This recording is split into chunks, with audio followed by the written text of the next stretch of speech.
coming, the sun's zooming in, meltdown expected, the wheat is good there, engines stuck running, but I have no fear, 'cause London is drowning.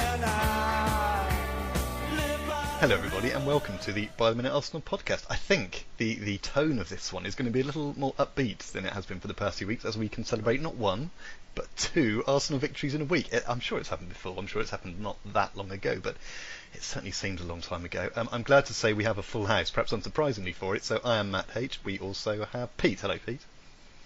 Hello there, Matt, and just to say that I wasn't feeling very well this weekend, so I'd like to take my opportunity for claiming credit for an Arsenal victory. Oh, good. I like sharing it around. Very collegiate, very good atmosphere there.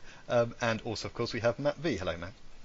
Hello. Yeah, I'm glad we finally won. I was starting to run out of ways to moan at players. Luckily, we can have at least a week off from that. We get a break, don't we? It's quite nice. They give it a chance to recharge the batteries before things go wrong. And if I'm not mistaken, we may have another bit of a break coming up, because I believe I don't know if it's an international break or an FA Cup break. Either way, it's a break for us. I haven't looked into it, but that's to come in the future. First of all, there's only one place to start, really. Milan, last Thursday. Arsenal went to play Milan in the Europa League with some trepidation, I think it's safe to say, but came away with a 2-0 win. And there's loads to talk about here. The performance, obviously, the team, the goals, plenty to discuss, and it's all good pretty much as far as an Arsenal point from an Arsenal point of view. Where should we start? Well, let's start with the 11. Mkhitaryan in, Aubameyang obviously not in. Other than that, pretty much the team we would have expected. Where should we start? Matt, any thoughts on the team and the way we set up? No, Bellerin, of course. Sorry, I was going to say that Bellerin was missing for some kind of injury. Yeah, I thought it was quite attacking, actually. I thought we might have gone for El Neni as a bit more protection, but we didn't. Both Wilshere and Ramsey starting. And then I guess the rest was as expected. Chambers hadn't been in great form before that at centre-back or right-back, so I guess that was a bit of a risk. But no, overall it was as we expected. But I guess it was the problem was that before that game, pretty much all of the players had no confidence and had been in pretty terrible form. So even when the team was announced, I don't think there was still much cause for hope. No, that's the thing. I mean, it was pretty much the team we thought, and even if we quite, it looked as what we expected, that didn't necessarily mean it was going to be a good thing. Pete, your thoughts, if you had any, on the way we set up? Well, my thoughts when I saw the team was, "Woo, that's brave," and I think it was the right way to go about it by the look of it. We went for a back four and enabled ourselves to start getting back to our usual attacking verve from it, and it seemed to work really well. I think it was a really good option to go for, but as I say, very brave under the circumstances, with a team low on confidence and whose defensive frailties have been exposed quite adequately in the last few games. So brave, but an excellent choice at the end of the day. Easy to, I don't disagree, by the way, but it's even easier to say that with the benefit of hindsight, of course, isn't it? Because although Milan's played their part, but we'll come to that later. It was a great atmosphere. We were told there was 70,000 there, and unlike an Arsenal attendance, that probably was the number that were there, which was quite good. We started out okay. There was a heart-in-mouth moment when Ospina rushed out to collect a player. I was going to say collect the ball, but collect the player. But that aside, we did okay. And then some Mkhitaryan magic. When I say magic, that's good alliteration. Actually, took a rather large deflection, but for us to go 1-0 up after a quarter of an hour, which was probably just what we needed, settle the nerves. Although I think we'd done okay in those first 15 minutes anyway. Pete, your thoughts on the goal? And he came close just before that as well, of course. He had a very similar chance for that, which he missed, and at the time you thought, oh dear, we need to be taking those opportunities. But then another one came along very quickly afterwards, and due to a big deflection, the goalie had no chance with it, and it was a marvellous ball from Ozil as well to put him in for it. I think, as you say, it was what we needed, and we had the possibility of giving away goals before that, and the fact that we managed somehow not to score first really changed the view of the game. Quite early in this case, it was about 15 minutes, wasn't it? So, and from that point on, to my mind, Milan just looked rubbish. I had a slight concern after we scored because we seemed to be growing in confidence. I'm all for Arsenal being confident, but I was slightly concerned we were leaving some holes at the back for Milan to exploit. But I'd reckoned without something, which we'll come on to later. So yeah, Matt, thoughts on that goal or Mkhitaryan? He nearly had another chance, I believe, closer to half time, if I remember rightly. I have a terrible memory for these things, but he was playing well. Well, they were all playing well, but he did very well. Yeah, down our left wing in particular, we were really good. Mkhitaryan, I thought Kolasinac was having one of his best games for a long time. Yeah, I had a note about that. Yeah, absolutely, he was playing very well. They were working really well together, and I don't know if Milan watch any of our games, but for some reason they did just sit off. And while we may be low in confidence, they are still competent footballers, and when they were given time and space to pass, for the first time in weeks, we looked like vaguely back to our best. We were stringing passes together. We were looking a lot better as Milan sort of allowed us to, rather than pressing high. They looked a bit dangerous on the break, but I don't think they looked particularly threatening. And it just looked like, if anything, it was just, I wanted us to put away as many of these chances as possible because I was under the impression Milan couldn't continue to be that bad. But it was so good to see us for the first time in quite a while look dangerous going forward, pass well, and I don't think Welbeck was obviously not particularly clinical, but even just by sort of being on the last defender and making those runs, he did stretch their defence and give space for the likes of Ozil and Mkhitaryan. So that was a really promising 45 minutes, and it shows how much this team relies on confidence. Yeah. Other than scoring, he's playing that central striker role really well. Yeah. I still think scoring would be quite high on the person spec for that. But yeah, I take your point. And I didn't mean that in a complimentary way, actually. But he really is, and if he could add some goals to it, it would be even better. It'd be lovely. I think we were all surprised, weren't we? Because we really didn't think we had a lot of chance of scoring goals in that game. I think Welbeck certainly was part of a lot of what we were doing well. He was. I had a note about how good he was. Perhaps we might want to talk about him later. I mean, I'll mention my point about Milan now. I was going to save it till we get into the second half, but they were appalling in front of goal. I mean, that was the thing I noticed. Maybe I'll have a look, but I don't have the stats in front of me. But it got to the point when there was about 20 minutes of the game left that if Milan did get the ball vaguely near our goal, it got to the point where I wasn't worried about it because they appeared to be like they had the boots on all the way around or something. It was awful. It reminded me a lot of Arsenal in a few games we've had this season. But it's funny how confidence can work for one team and seem to go completely against the other. Well, let's get back before... Their shooting was not good, and finishing chances was not their strength. But I thought where they were really poor was in their ball retention. They were giving it away as badly as we have for the past 3 games. And they just didn't get that. I mean, they got some chances, but they nothing like as many as they could have done had they been passing better than they had and actually getting forward. But it seemed that they were able to give us the ball on a regular basis. Well, here's a stat that I'm finding on one of my websites. Milan had 16 attempts on goal, but only 1 on target. Which says, I mean, even if that's not 100% accurate, that gives a pretty good indication of what their problem was. And yeah, you're absolutely right about the passing was all over the place, but they just didn't look like the team we were worried about. Both teams actually completed about the same number of passes, but don't expect the home team to be in that position. Well, let's zip back just before half time then. So 1-0 up going into the break. We think we're doing quite well, and lo and behold, 2-0. Ozil with another fantastic ball, setting Ramsey free, who kept his composure to slot it home. Matt, that was a nice way to go into the break. It was. Finally, some composure showed in front of goal. A great ball from Ozil. Their defence was pretty static, wasn't great. And I think 2-0 was definitely what we deserved going in at half-time.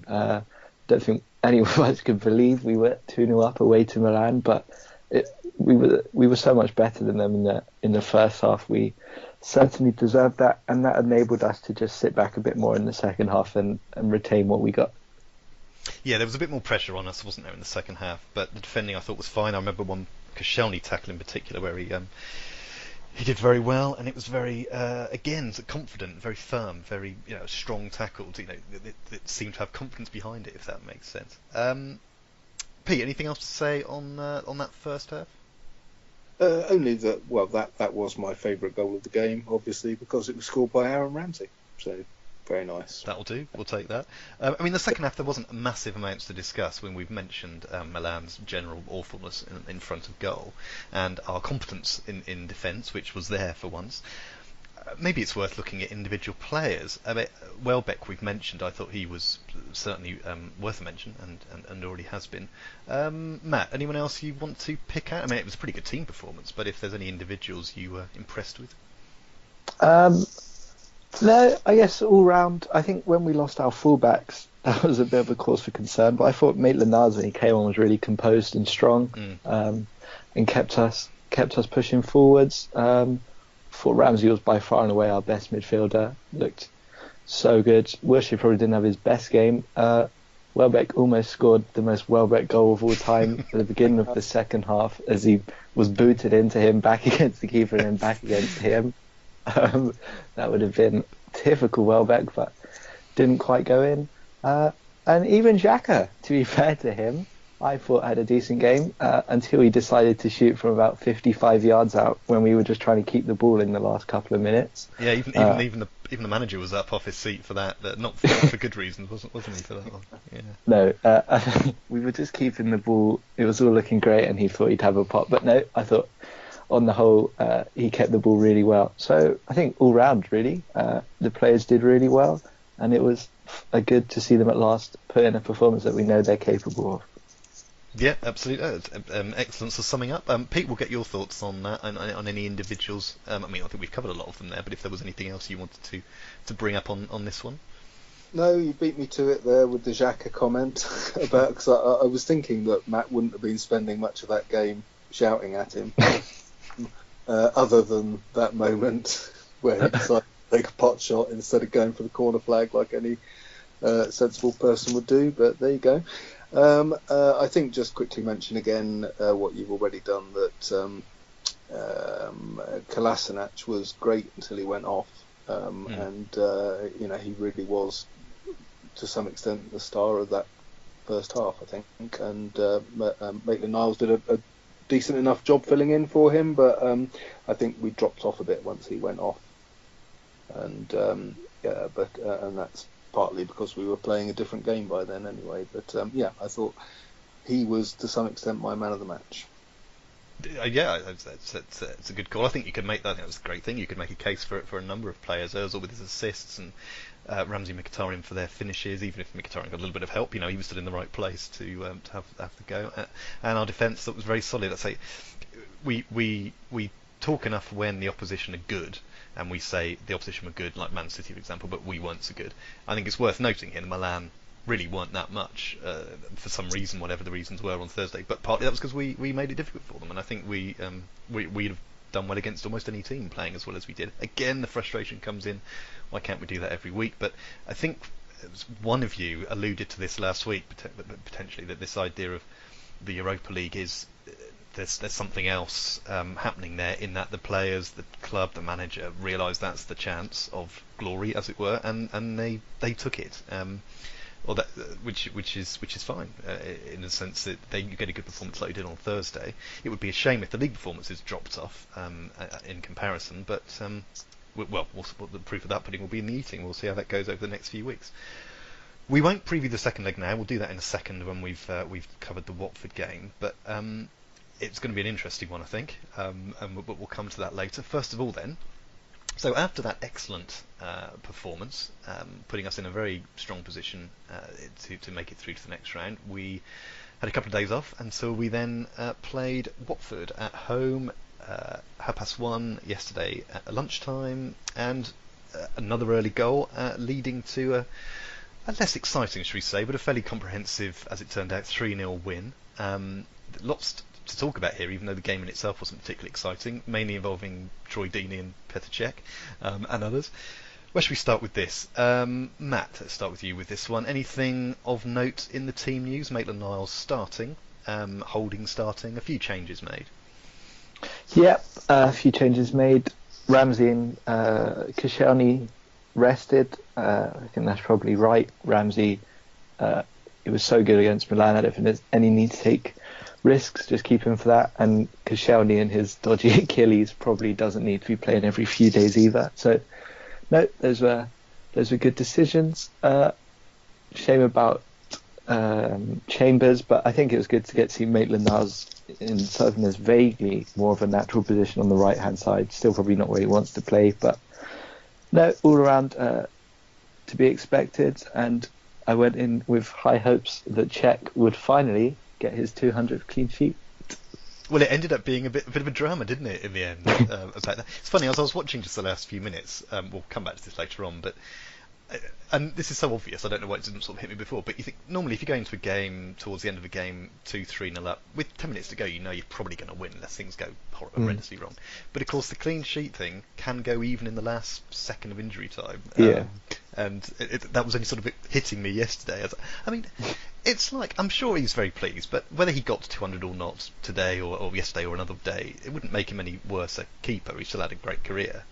Mainly not for Arsenal, of course, but as it turned out, the way it all came together yesterday was rather neat, and so we'll come to that later.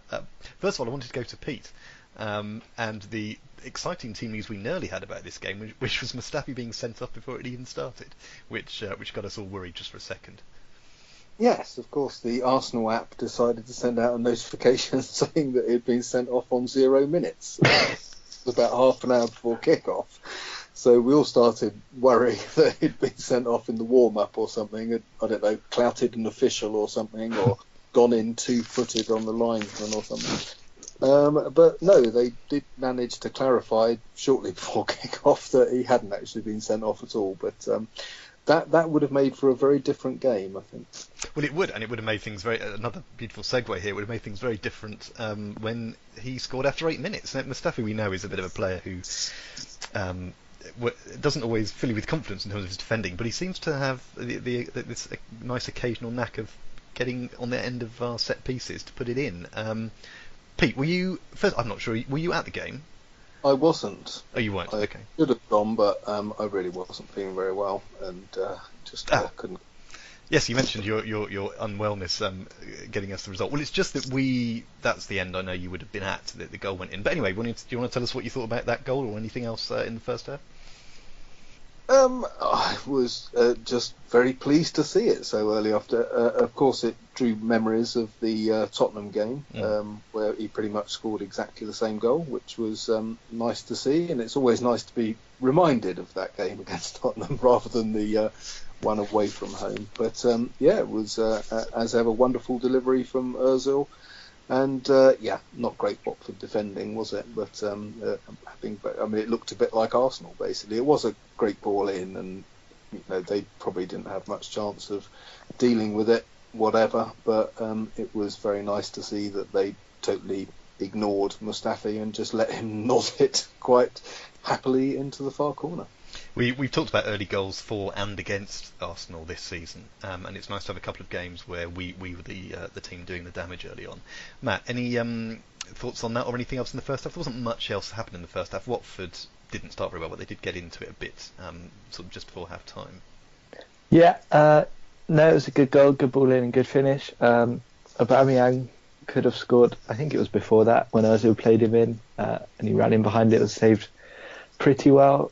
We looked pretty confident on the ball. I thought Elneny was really good yesterday, especially going forwards. Usually he's criticised a lot for just passing sideways and backwards, but I thought he was really good actually yesterday. But still defensively, we didn't look hugely sure. There were a few occasions when they had a sort of half chances. There was one where Cech parried a free kick straight to one of their players and he blasted over. But no, Watford gradually grew into it, but after we scored our goal, nothing really happened. We sort of passed it around a bit. Wasn't much of note at all, really. There wasn't, was there? I remember a Czech save just before half time that was good, but yeah, other than that, there wasn't a massive match report. The fun really started in a sort of 2 or 3 minute period in the second half. So first of all, Aubameyang, after some good work from Mkhitaryan, I seem to remember, put us 2-0 up, and you think, oh, coast along here, but then at the other end, penalty for Watford, and Troy Deeney steps up to take it. Now, of course, a bit of history after his criticism of the Arsenal team earlier this season, and it wasn't inevitable that he'd miss, but I had a feeling he might miss. But what I wasn't expecting was a Czech save. Matt, let me have to go to you for this one. That was it. I still can't quite believe it happened, but it's first in 16 attempts. Is that right? I couldn't believe my eyes. I could not have written a better script. Troy Deeney steps up, and it actually went in the same position that most of the penalties go, vaguely down the middle. But Czech usually topples out of the way. But this time, he was astute to the danger. He just stood there, moved a bit to his right, and it looked like the crowd celebrated it more than a goal. It really did come back to bite poor Troy Deeney. It was inevitable after his comments that something was going to happen. Oh, it was incredible. I think Czech at this point realised that he couldn't rely on anyone in front of him, and if he was ever going to get this clean sheet, he's going to have to do it himself. And he did, and it was one of my favourite moments this season. It was so funny. Yes, there's not much. Well, you can add to that. It had everything really. Had the sort of revenge and all the rest of it involved. Pete, anything to add on that particular sort of 2 minute period? No, just a marvellous piece of theatre, wasn't it? Hilarious to boot, and just absolutely wonderful. I couldn't care less about 200 clean sheets for Petr Cech. I mean, 160 of them were for Chelsea, so I don't think it was that. Other than getting it out of the way, because presumably now he won't spend every game thinking about it, and the rest of the team won't, so it's not so much of a problem.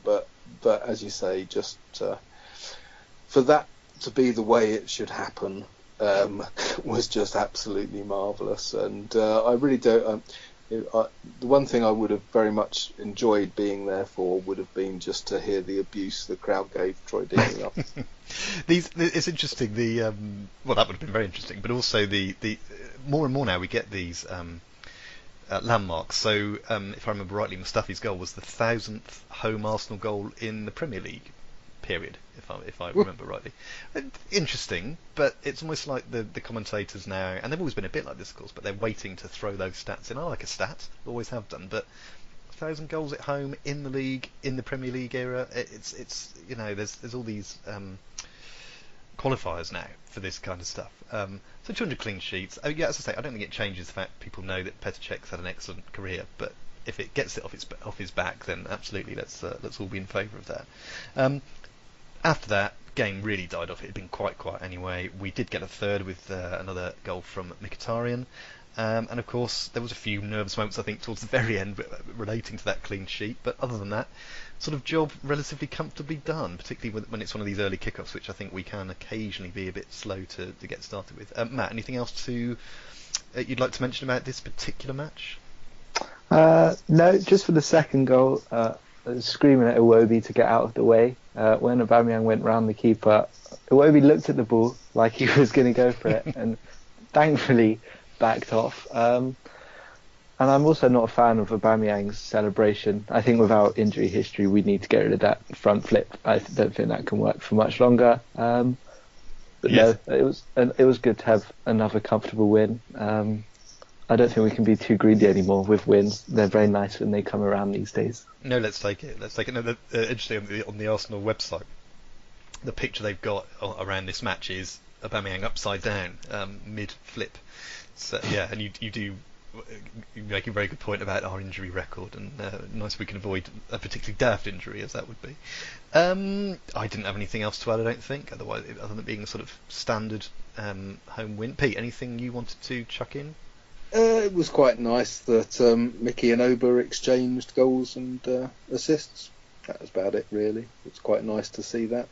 And for the second and third goals, they set each other up for them, and that was quite nice. And maybe that is a sign of their ability to play really well together, and if they keep that up for the rest of the season, and it will set us up well for next season, won't it? It will, exactly right. It'll be interesting to see how they gel in North London as opposed to Germany. Right. I won't bother looking too much at the whole Premier League thing.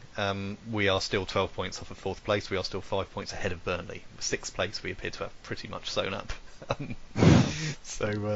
Yes, we can move on. Yes. We did improve our goal difference slightly, of course, which is something not that's going to make much difference. But I'm looking for positives. But there we are. The win was a positive. We'll take that. By no more than Burnley did, though, surely. Oh, that's true. I've forgotten about that. Yes. No. Yes. I was looking up rather than down, of course, which is silly of me. So you're quite right. Right. Predictions and a review of our previous predictions now. Unsurprisingly, none of us were predicted an Arsenal win in Milan, so we didn't get any points for that. We did all predict an Arsenal win against Watford, but none of us got the right score. So things are sort of as you were, and we're getting towards the end of this. So I will give the scores. Matt is leading on 30 points overall. I'm on 26. Pete is on 21. Matt is actually leading overall and in the league and in the cup competition. So he's going for, I suppose that would be some kind of double or treble, whatever you want to call it. I've got the bus parade ready. Absolutely. Although I am quite close in the cup competition, and we have one more game at least in the cup competition. Well, perhaps I shouldn't say it like that. We certainly have one more game in the cup competition, which is the only game we predict this week. It is an international break, I believe, coming up, which is why we have the longer break. But first of all, it is Milan at home this Thursday, 8 o'clock, I believe, or 8:05. We have our 2-0 lead, so it'd be interesting if you both give me predictions as normal, but also given the context of the game, what you would like to see. Do we want to sit back? Do we want to, who do we want to see playing? Whatever you might think. Let's start with Matt. What do you think about this one? It'll be interesting to see what our defence is made up of. Mustafi, I think he's injured. I don't think Wenger really knew. He also said Monreal and Bellerin might be back for Milan, so don't really know what's going to happen there. I think I'd probably like to see us start El Neni too. I think he deserves that, and you'd imagine Ramsey will come back in. I don't know. I don't think Milan can be quite as bad, considering how much of a big deal everyone made about how they've been turned around by Gattuso. But if they attack us, then I reckon there'll probably be chances for us to counter. I think we go with a pretty similar mindset to last time. I'd fear for us if we decided we are literally just going to sit back, because I know we've got clean sheets in a row, but there's still issues there. So I think we can go and be confident, hopefully try and score first, which would really put us in control. If they score first, it could become a bit nervy. But having seen 2 wins in a row, I think I'm convinced enough we have turned a corner in my own mind, and I think we will win 2-1. 2-1. Okay. I'll jump in there because I predicted 2-1 as well, on the basis that I think we can do enough because we've got that 2-goal head start, if you like. Having said that, we're only halfway through the tie, as if I can get one of the cliches in. I have a feeling Milan might score at some point, therefore making it difficult for us, or not difficult so much, but nervous, should we say, for us, or nervy. So yeah, I've gone for 2-1 as well. I think if we play like we did on last week, there's no reason we can't win, and I'm just slightly nervous about maintaining another clean sheet. So it's going to be our strongest team. I think the atmosphere will be fascinating. It should be, I assume, a full house and lots of noise, which we haven't had for the last couple of league games. So I'm going to go for 2-1 as well. Pete, you're going, I assume. What do you think about this one? I'm quite worried about it. I'm not quite as optimistic as both of you are, I must say. I think we are not guaranteed to be through here at all, at 2-0 up at half-time, in effect. I think, as you said earlier, Milan could have made a lot more of their chances than they did. We weren't as great defensively as we were going forward, and Milan could have had a very different result to that game. I think the other thing I'm a bit worried about is that actually us scoring doesn't make a lot of difference unless we score more than one, because Milan need to score 3 to go through whatever in effect. Even if they go in, even if it means going to extra time, they still need to score 3 goals. And if we score 1, they still need to score 3 goals. So I don't think that makes much of a difference, and I can see it being very nervous on the night. I hope we can play with as much confidence as we did away, but I am worried about it. I don't think we are guaranteed to go through from this position at all, and I am worried about them having had a much better look at us and realising what they need to do to score against us. And if they score early, or even if they get if we put in the sort of performance that we put in against Ostersunds, and we're 2-0 down after 20 minutes, then we're going to be in a lot of trouble. And I'm really not sure what team for Arsenal will turn up on the night. I think we will put out a strong team, but as I say, we had a strong team against them away, and we still didn't look that great defensively. So I am and again, I think our problem is going to be: will we score goals?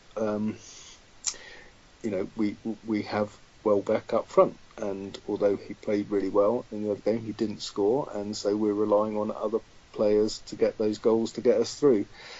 And I'm not at all confident about it, so I'm going to cautiously say 2-2. 2-2. Okay. Well, we'll see how that works out. We've had a very positive pod, so I'm glad you were able to get some balance with a very pessimistic and indeed quite anxious sounding prediction. Actually, can I change that? Actually? Yes. Can I say 2-1 Milan? Okay. You can. Which would still be good enough, wouldn't it, for us? So, but nervy, as you say.